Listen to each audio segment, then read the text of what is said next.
You're listening to an Airwave Media Podcast. My name is Greg Jackson. I'm a PhD-holding historian, a professor, and the creator of History That Doesn't Suck, a podcast that makes legit, seriously researched American history come to life through entertaining stories. Join me for a chronological telling of the United States story, from the Revolution to fractious Civil War, tenacious inventors, brave reformers, and more. With more than 100 episodes, you can already binge listen your way from 1776 to the early 20th century.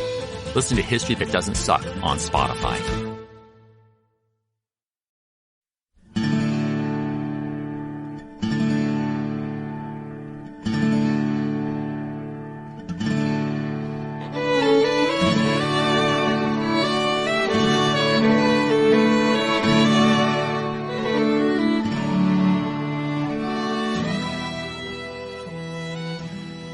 Hey everyone, thanks for downloading episode 41 of our Civil War podcast. My name is Rich.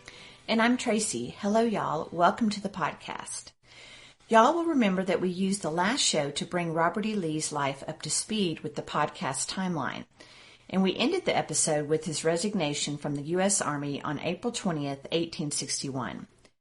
After his resignation from the Army, Lee quickly applied himself to the task of setting Virginia on a war footing. During his supervision of his native state's mobilization, Lee remained mostly in Richmond.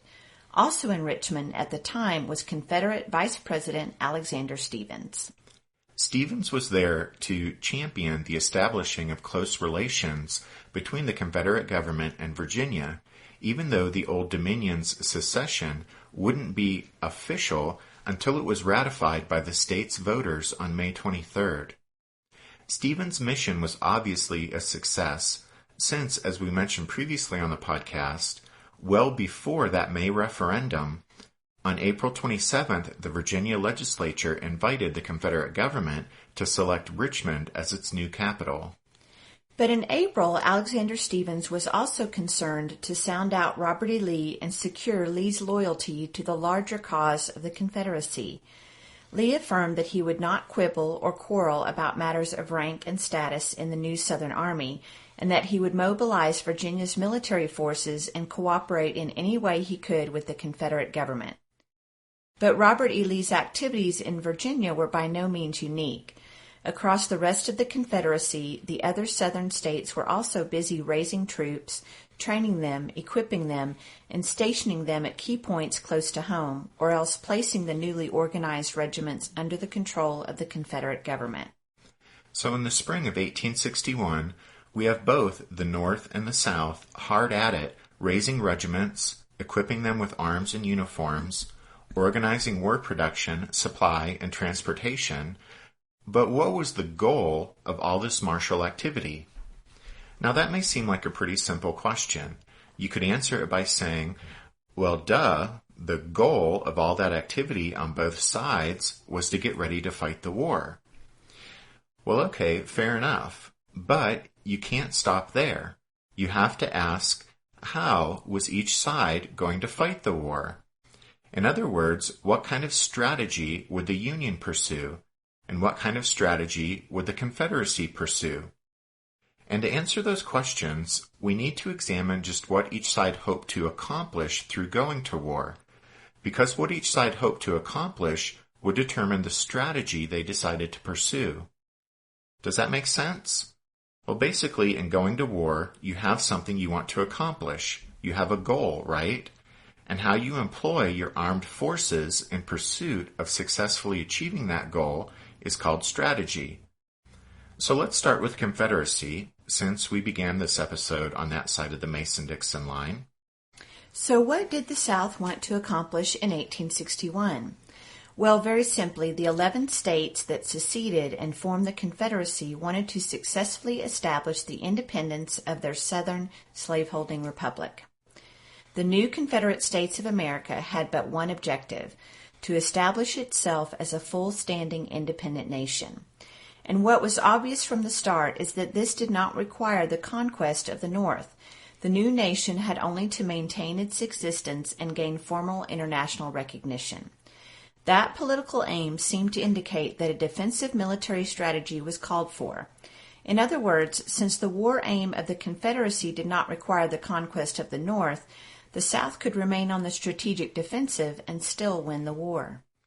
But if it seemed obvious that the Confederacy should adopt a defensive strategy, how best to carry out that strategy remained a challenging question. Should the armies of the Confederacy rest content with repelling invasions, or might they consider counterattacks, even invasions of the North? Would the Southern public be content with waging a passive defense? And did the Confederacy have to defend every square inch of land within its borders, or might it trade space for time while consolidating its forces at key points? And finally, there was the question of foreign recognition. What military policy would best help the Confederacy's quest for formal international recognition? Well, so going through all of those questions is just to show that political and cultural interests, as well as military concerns, went into shaping Confederate strategy. After secession and the outbreak of war, the new Confederacy was presented with the daunting task of defending itself over a vast frontier that stretched from the Atlantic seaboard westward over the Appalachians, across the fields of Tennessee, and into the Great Plains. The new nation also had to guard an extended coastline against an enemy with an established navy. Jefferson Davis, the president of the CSA, made an early decision to rigidly defend as much territory as possible. He rejected a more flexible defense that would have gathered forces in areas most likely to be targeted by major Union offensives. By choosing to disperse men everywhere, Davis failed to address the chief problem in defending the South, and that was the fact that the Confederacy simply didn't have the manpower necessary to defend its entire territory. The sheer size of the country made defending it a daunting task. The 11 states that made up the Confederacy covered more than 750,000 square miles, as large as all of Western Europe. But the flip side of that same coin is that the sheer size of the Confederacy also seemed to make subjugating it appear to be a daunting task. Southerners, and most European observers, simply didn't believe that the federal armies would be able to conquer such a vast piece of territory inhabited by a hostile populace. In their own eyes, Confederates established their country 2 months before the firing on Fort Sumter, so when the war came, they could claim their aim was to defend themselves and maintain their independence. And so on April 29th, Jefferson Davis could announce to the world, quote, "We seek no conquest, no aggrandizement, no concession of any kind. All we ask is to be let alone." End quote. This statement is, of course, part propaganda, part self-rationalization, and part genuine conviction. Davis was claiming that Northern aggression forced a war upon a people, a country that wanted only to be independent and free from outside interference. To be let alone, Confederates needed only to sit at home and swat away invasions by the North. But actually, never was it true that all the South wanted was to be let alone. From the start, the Confederates pursued not only the goals of achieving independence and maintaining territorial integrity, but another war aim was the union of all the slave states. Because keep in mind that in 1861, 4 slave states did not secede: Missouri, Kentucky, Maryland, and Delaware. And so without those slave states, the Confederates saw their glass as 1/4 empty. From the start, Jefferson Davis and the Confederate leadership had in mind a kind of Southern manifest destiny that envisioned their slaveholding republic stretching north to the Mason-Dixon line in the Ohio River and west to the Rocky Mountains, including all 15 slave states and the territories of the Southwest. As we'll see as we continue on with our story in future episodes, the vision of fulfilling this Southern manifest destiny shaped an aggressive Confederate war policy and strategy. So when Jefferson Davis proclaimed the Confederacy sought no conquest, he meant they did not seek to conquer any of the free states, nor to carve out an unfair portion of the territories as their own. And military operations that swept into the border states would not be invasion and conquest, but would be liberation of fellow slaveholders from abolitionist oppression. Well, whatever political cover Davis's claim of wanting to be left alone provided the Confederates, their actual desire to pursue a sort of Southern Manifest destiny ensured more than anything else that the Confederacy would not adopt a purely defensive strategy.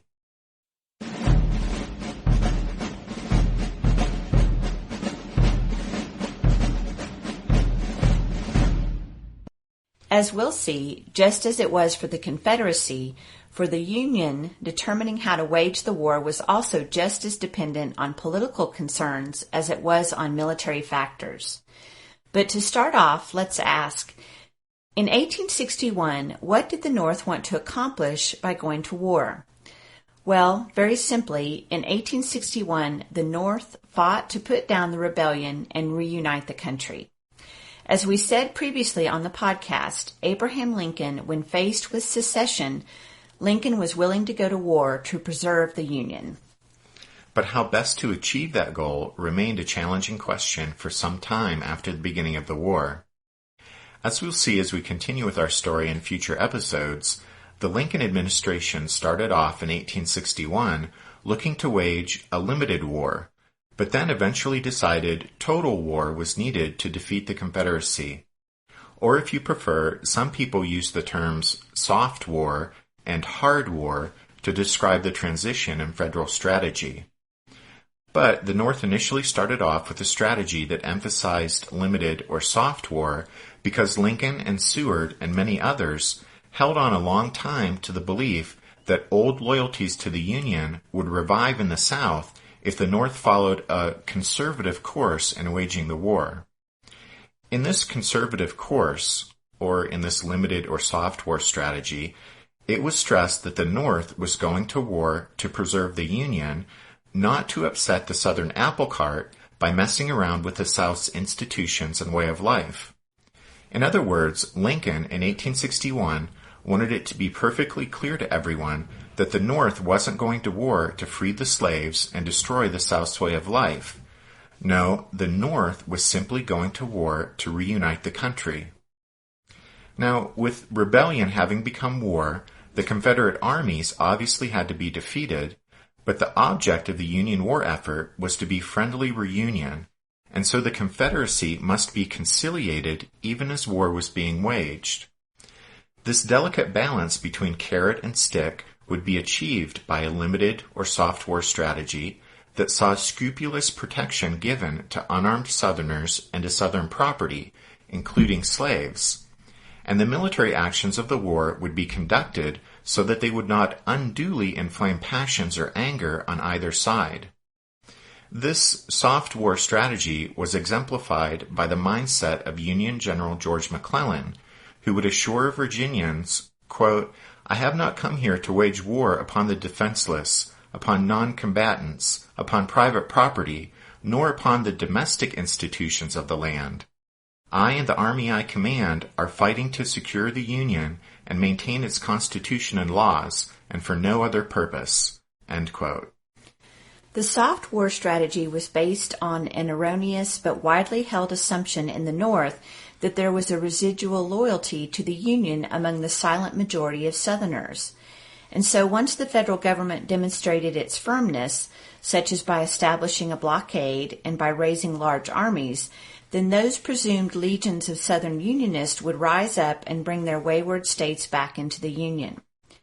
In July of 1861, Abraham Lincoln would tell Congress, quote, "It may well be questioned whether there is, today, a majority of the legally qualified voters of any state, except perhaps South Carolina, in favor of disunion. There is much reason to believe that the Union men are the majority in many, if not in every other one, of the so-called seceded states." End quote.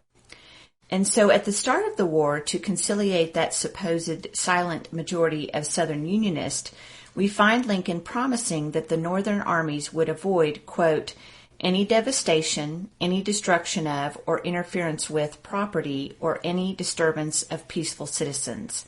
End quote. The most important and vulnerable form of Southern property was slaves. So the Lincoln administration went out of its way to reassure Southerners in 1861 that it had no designs on slavery. But there were those in the North who, even in 1861, realized that this limited or soft war approach just wasn't going to cut it. As James McPherson points out in an essay titled From Limited to Total War, 1861 to 1865, abolitionists and radical Republicans contended from the start that a rebellion sustained by slavery in defense of slavery could be defeated only by striking against slavery. As Frederick Douglass put it, quote, "To fight against slaveholders without fighting against slavery is but half-hearted business and paralyzes the hands engaged in it. Fire must be fought with water. War for the destruction of liberty must be met with war for the destruction of slavery." End quote. Well, Frederick Douglass was right, of course. And by 1863, a series of congressional acts, plus Abraham Lincoln's Emancipation Proclamation, would radically enlarge the Union's war aims. After that, the North no longer would fight just to restore the Union, no longer just to ensure that the nation born in 1776 shall not perish from the earth. But after 1863, the North would also fight to give that nation a new birth of freedom, as the monstrous injustice and hypocrisy of slavery was crushed once and for all.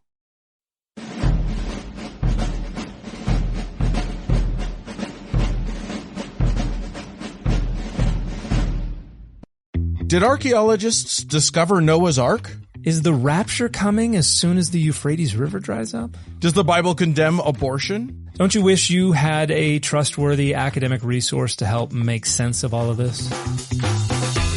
Well, I'm Dan Beecher, and he's award-winning Bible scholar and TikTok sensation Dr. Dan McClellan, and we want to invite you to the Data Over Dogma podcast, where our mission is to increase public access to the academic study of the Bible and religion, and also to combat the spread of misinformation about the same. But, in a fun way. Every week we tackle fascinating topics, we go back to source materials in their original languages, and we interview top scholars in the field. So whether you're a devout believer, or you're just interested in a clear-eyed, deeply informed look at one of the most influential books of all time, we think you're going to love the Data Over Dogma podcast, wherever you subscribe to awesome shows.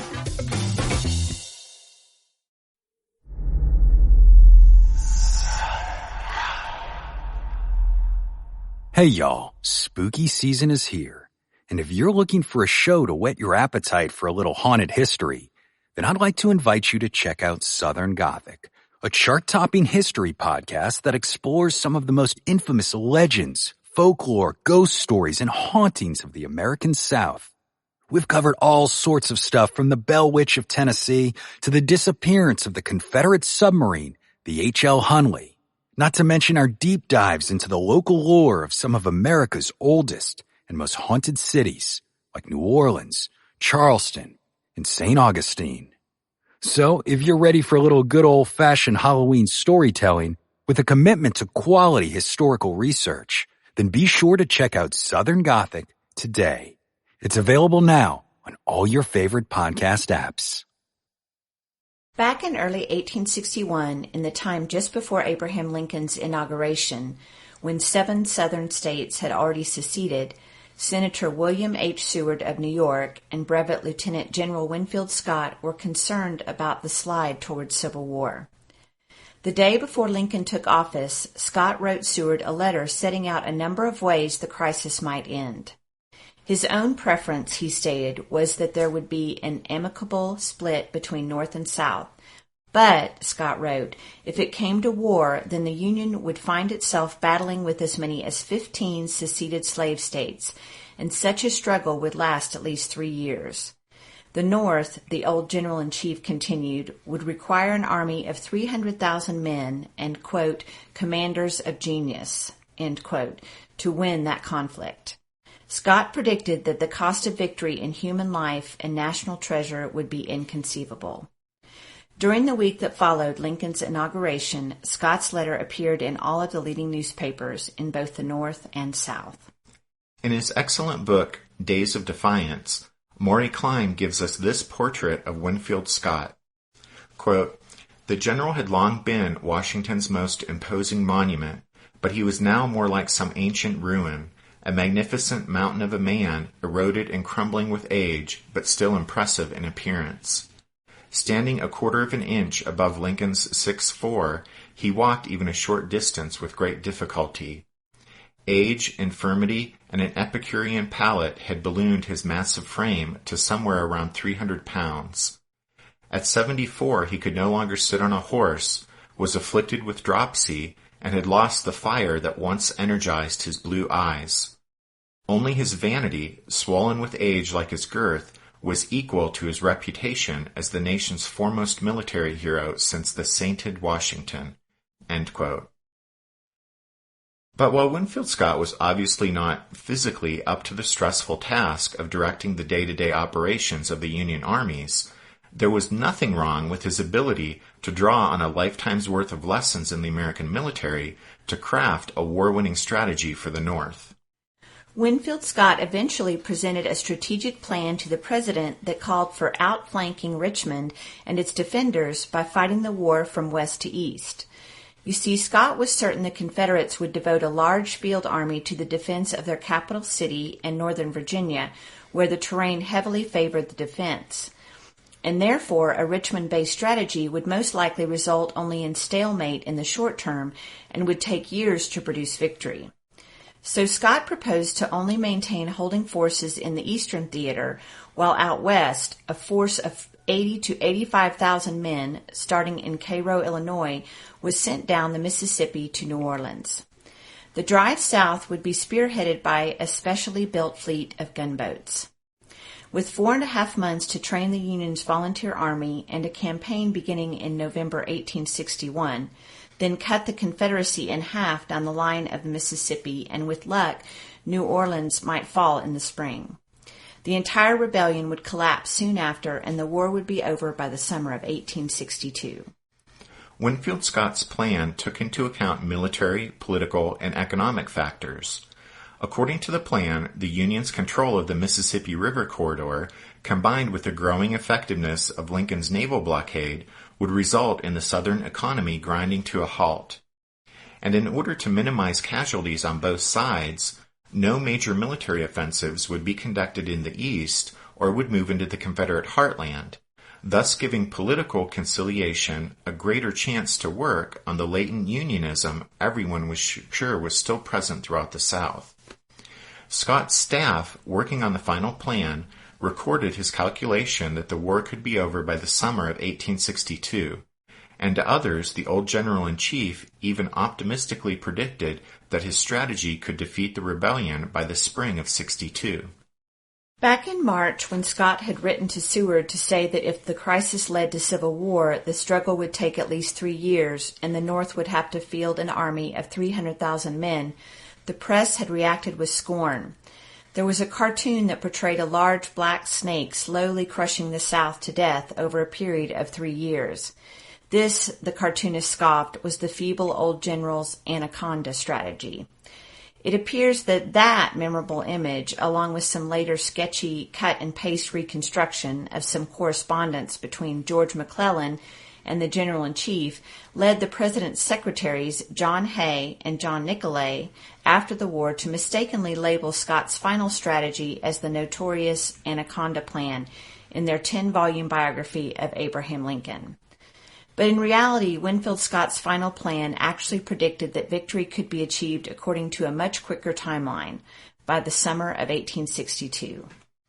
Well, be that as it may, but by the time Winfield Scott revealed his plan at a meeting with the president in late June of 1861, Lincoln was already under increasing pressure from northern newspapers and the northern public who had taken up the battle cry, "Forward to Richmond."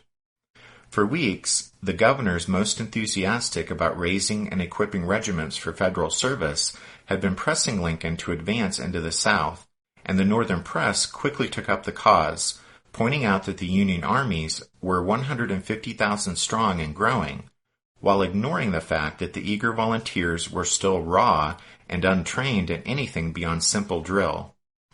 On June 24th, the New York Tribune ran a streamer across its editorial page that trumpeted, "Forward to Richmond! Forward to Richmond!" That banner was reprinted day after day and was soon echoed across the rest of the Northern press. We don't want to get too far ahead in our story, but it was against that intense pressure for an immediate strike against the Confederacy that Abraham Lincoln called a cabinet meeting for June 29th in the White House Library, where he heard out both Winfield Scott and Irvin McDowell as to their respective plans.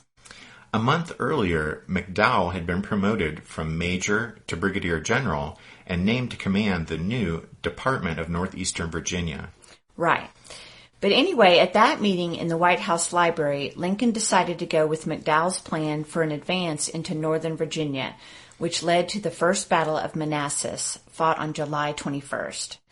But we'll go into that in more detail when we get to our discussion of that battle. For now, we'll just point out that while Winfield Scott's cautious approach to waging war was overwhelmed by the outpouring of aggressive chest-thumping from Northern politicians and newspapers, still key elements of Scott's plan, the reliance on the effectiveness of the blockade, the seizure of the Mississippi River corridor, and fighting the war from west to east, those features of Scott's plan eventually proved to be essential elements in the war-winning strategy that led to Union victory in 1865. So in effect, the war was eventually won in much the fashion Winfield Scott had anticipated.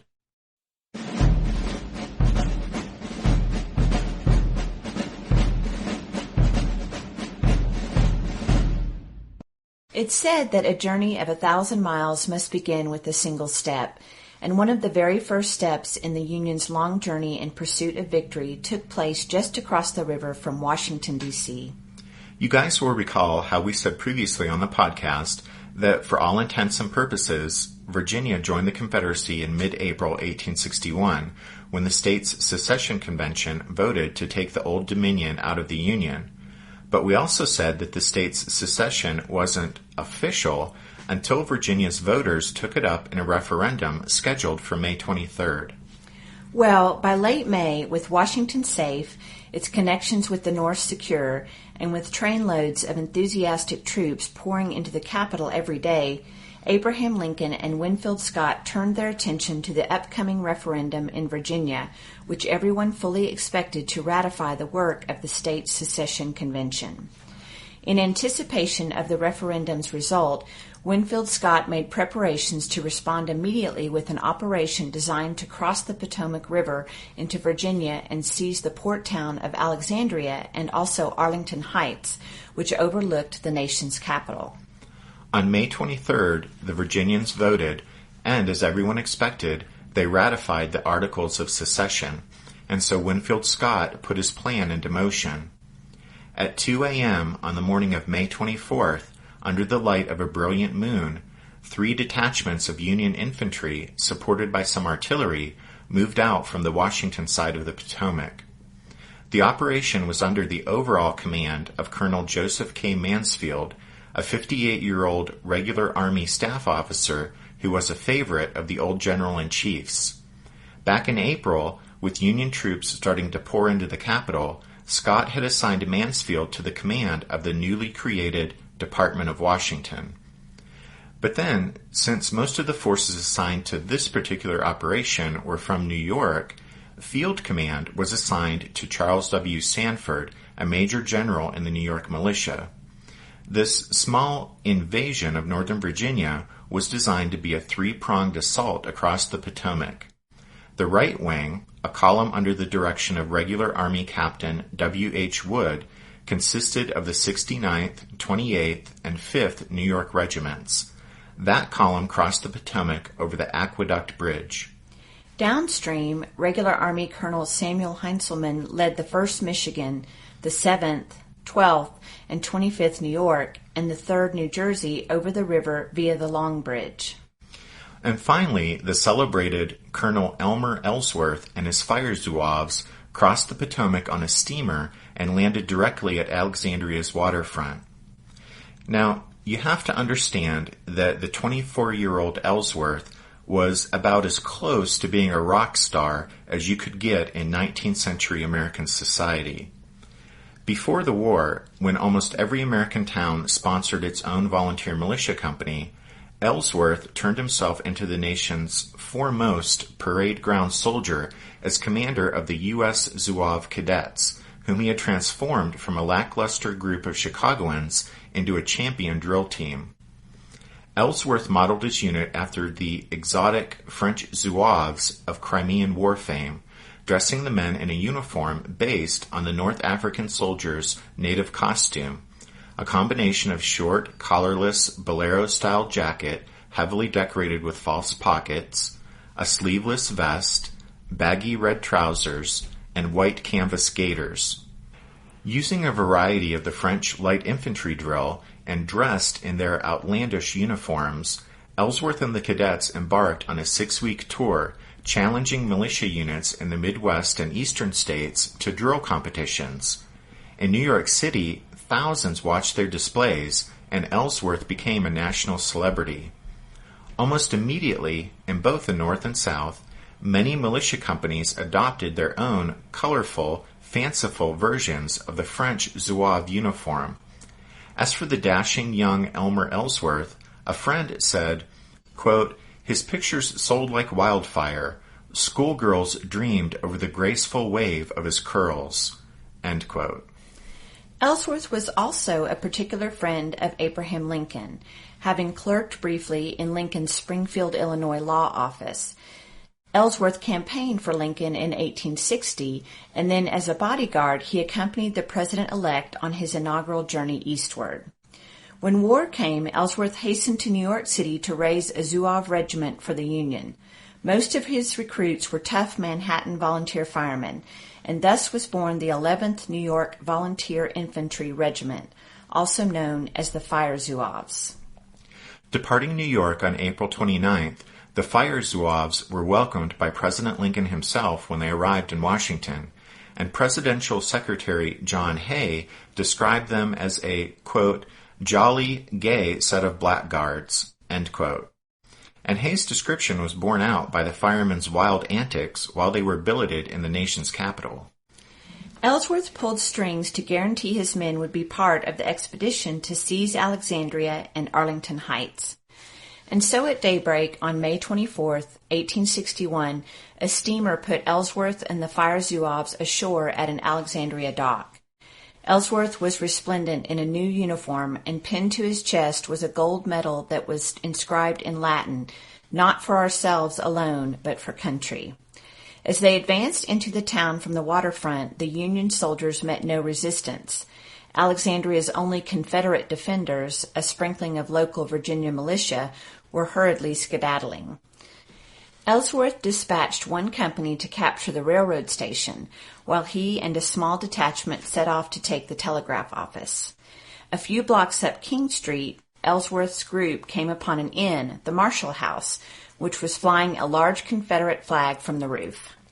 Ellsworth called out, "Boys, we must have that flag," then rushed into the building and started upstairs. Reaching the roof with several companions, Ellsworth tore down the flag and, clutching it in his arms, started to retrace his steps back down to the street. But as the small group descended the staircase, the inn's proprietor, a man named James W. Jackson, stood waiting on the third-floor landing with a double-barreled shotgun. One of Ellsworth's companions, Corporal Francis Brownell, batted at the shotgun with the barrel of his musket, but Jackson fired, and Ellsworth was hit in the chest, mortally wounded. Jackson fired his second barrel at Corporal Brownell, but missed. Brownell fired an instant later and hit the innkeeper flush in the face. As Jackson fell, Brownell bayoneted the body and sent it crashing down the staircase. Then the Union men turned to Ellsworth. He lay dead on top of the Confederate flag, his blood staining it, his gold medal having been driven into his chest by the shotgun blast. Ellsworth was the only Union casualty in the otherwise completely successful operation to seize a foothold on the Virginia shore. One of Ellsworth's companions on the staircase had been a correspondent for the New York Tribune, But even without that, the account of Elmer Ellsworth's tragic death would have still been sensational news throughout the North. The famous young officer's death plunged the Union into mourning. Bells tolled. Flags flew at half-staff. At the President's orders, an honor guard brought the body to the White House, where it lay in state on May 25th. A funeral ceremony in the East Room of the Executive Mansion was attended by cabinet members and high-ranking military officers. The casket was then transported to City Hall in New York, where thousands filed past to pay their last respects. Finally, a train bore Ellsworth's remains to his hometown of Mechanicsville, New York, for burial in a grave overlooking the Hudson River. Sermons, editorials, songs, and poems proclaimed Ellsworth's heroism. Babies, streets, and even towns were named after him. Corporal Brownell was promoted to second lieutenant in the regular army. In New York City, volunteers quickly filled a regiment called Ellsworth's Avengers. And Remember Ellsworth became a popular patriotic slogan in the war's first months. Meanwhile, Southerners mourned for James Jackson and honored him as a symbol of the Confederate defense of home and hearth against Northern aggression. The local coroner ruled that, quote, he was killed in defense of his home and private rights, end quote.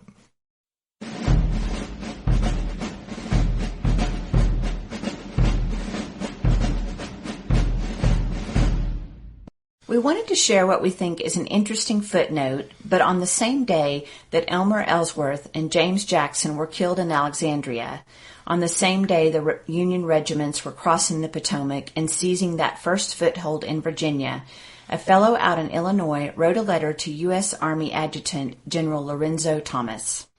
This fellow was a West Point graduate and a Mexican War veteran who had resigned from the Army about 6 years before, and since then he had been rather spectacularly unsuccessful at any civilian occupation he'd put his hand to. When war broke out in April 1861, he was working at the family leather goods store in Galena, Illinois. Since then, he'd been involved helping organize the state militia being raised for federal service. But in May, he sat down to write to the U.S. Army Adjutant General. He said, quote, I have the honor, very respectfully, to tender my services until the close of the war. I would say, in view of my present age and length of service, I feel myself competent to command a regiment if the President, in his judgment, should see fit to entrust one to me. End quote. Well, he would receive no reply to that letter, nor would his subsequent attempts to see Department of the Ohio Commander George McClellan yield any better results. And oh, the name of that fellow out in Illinois who offered his services to the regular army and thought himself competent to command a regiment? His name was Ulysses S. Grant.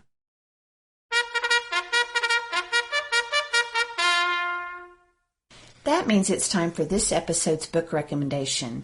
And our recommendation this week is The Grand Design, Strategy in the U.S. Civil War by Donald Stoker.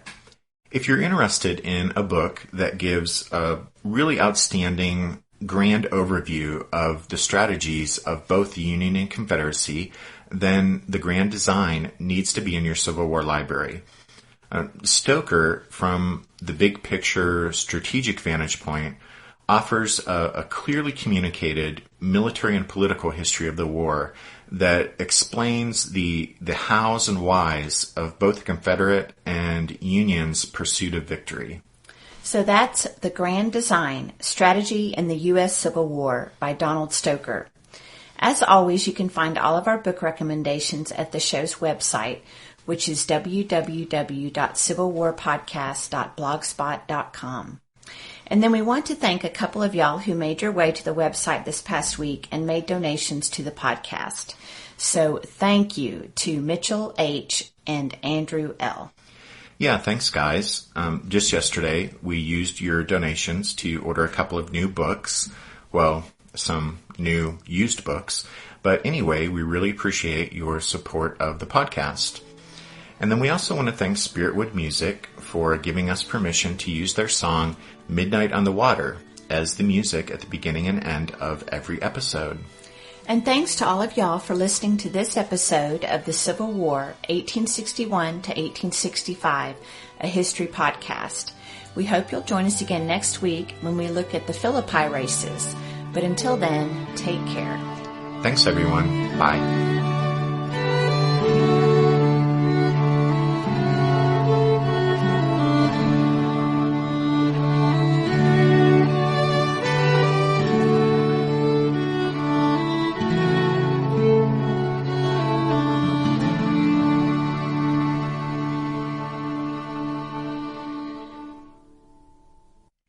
That means it's time for this episode. Can I try again?